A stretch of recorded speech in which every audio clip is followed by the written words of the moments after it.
CTV News at 5 with Hudson Mack. Fish farm opponents say they were not the ones doing the pushing and shoving when a delegation from Norway visited Campbell River yesterday. They say it was, in fact, a member of the aquaculture industry who was getting physical. Have the guts to walk by it! We first showed you this protest last night on CTV News. In the top center of your screen, you can see a protester with a gray ponytail involved in an altercation with a man and a woman, both of them in dark suits. The protester stumbles backward as though he has been pushed. The woman then directs the man in the dark suit away from the protester, but then, just seconds later, she appears to get in another confrontation with a man, telling him not to push her, and then puts her hands on his chest as though to push him back. She appears to think he's with the protesters, but that man in the glasses and mustache is actually a Norwegian member of parliament who was part of the delegation she was escorting. The aquaculture industry the man and woman work for did not respond to our requests for comment today. The Norwegian group left Vancouver Island this morning and spent the day in Vancouver. Royal Oak Middle School was evacuated this morning after a potentially explosive situation. There are more than 500 students at Royal Oak put their fire drills to the test when a staff member smelled natural gas rising from the basement. Firefighters entered the school with detectors but got no reading. They say the smell may have come from the furnace as it was firing up. So we went in with our gas monitors and we checked out the rooms that were supposed to have the gas in it. There was no detection at all. So we're figuring it might be something from the furnace, some unburnt fuels there that kind of circulated through the HVAC system.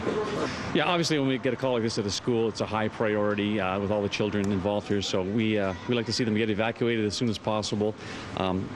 Anytime there is any kind of smell of gas, it's essential that the kids get out immediately. Fortis BC crews came to the school to double-check the gas reading in the furnace before the students were allowed to safely return to their classes.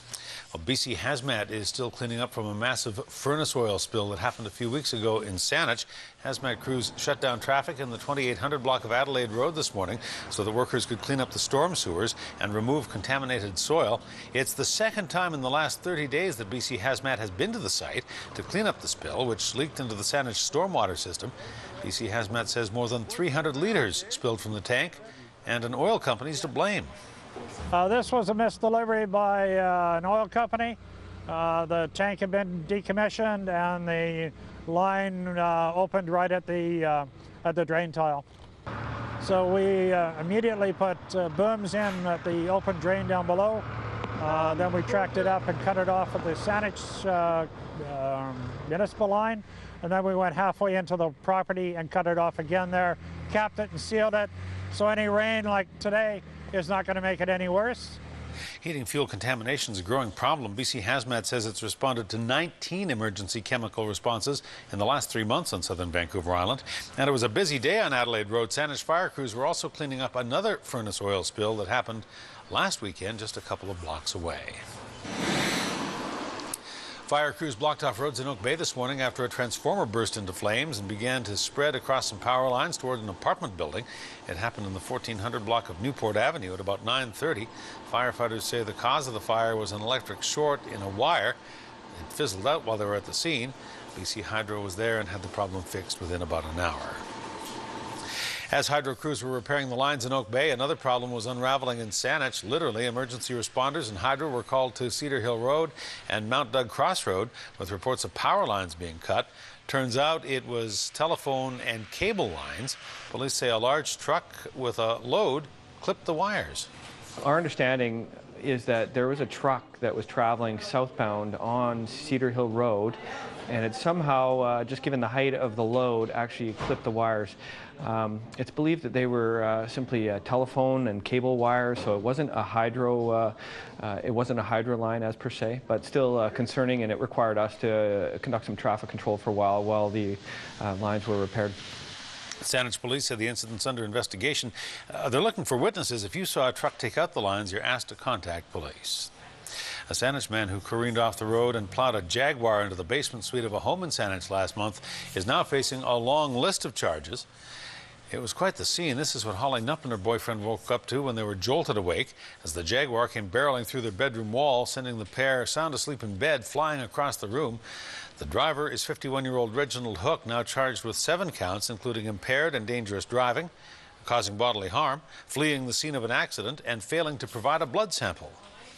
Apparently, our investigators actually did determine that the vehicle that he'd been using at the time had been taken without the owner's consent, so that does constitute another charge as well.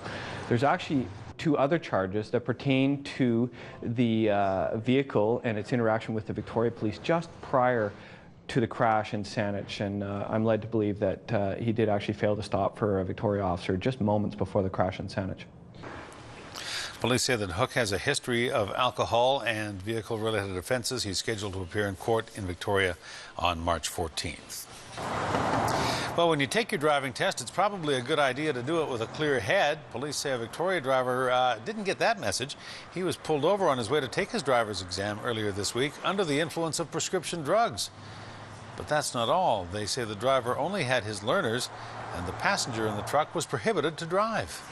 Also, it was found that he was still a learner's permitted driver, which means that he was required to have a qualified supervisor present in the vehicle. So that led to our officer actually speaking with the passenger in the vehicle and confirming his identity and checking his driver license. And much to his surprise, he found that the qualified supervisor was actually a prohibited driver in the province of BC as well. The 32-year-old driver received a 24-hour suspension and a ticket for $109, and his truck was impounded as well.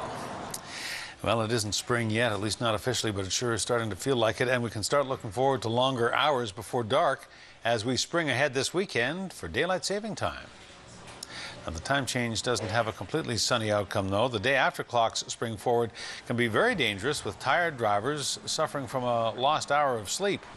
But the time change also provides a good reminder for you to change the batteries in your smoke detectors. Really our first line of defense and warning against fire in the home. It's a fact that smoke detectors smoke alarms do save lives. As high as 60% of people that have them in their homes are said to survive fire.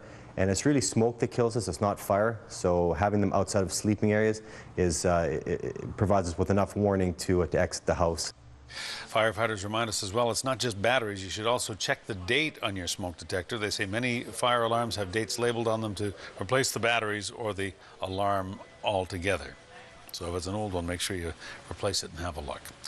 A major lawsuit is about to light up as BC enlists the help of 5 other provinces to take on big tobacco. The province is teaming up with Saskatchewan, Manitoba, New Brunswick, Nova Scotia, and Prince Edward Island to hire a legal team for a lawsuit against the tobacco industry. The government is trying to recover medical costs associated with smoking, estimated to be in the hundreds of millions of dollars or more. BC's former NDP government tried to sue tobacco companies 14 years ago, but the suit was rejected as being too broad. February was a good month for people looking for work in Victoria. The city's unemployment rate dropped to 5.3% in February. That's down about 0.5 point. Provincially, BC gained 9,000 new jobs last month, and the improvement locally is in stark contrast to the rest of the country. The unemployment numbers from StatsCan out today show that the country's economy shed 2,800 jobs last month, which means a national unemployment rate of nearly 7.5%. CTV News, Vancouver Island report. Well, winter may be coming to an end, but the airport in Nanaimo is ready to weather any storm that'll come its way with a brand new truck and snowplow. The heavy equipment is the latest addition to the airport's equipment arsenal, paid for through a federal funding grant. Snow and ice slows down air traffic in the winter and can force pilots to cool their heels on the ground, waiting for it to be cleared so they can take off. In years past, the airport has had to contract out for help to keep the runways clear. Reliability is critical for our passengers, and in order to maintain reliability under snow conditions and ice conditions, we need to remove the snow and eliminate the ice, and this equipment will allow us to do that consistently and sooner. We'll still have the ability to contract out, but when it snows, everybody needs the contractors, so now we'll be self-sufficient. Nanaimo will have a snow clearing conga line, the equipment worth more than $130,000.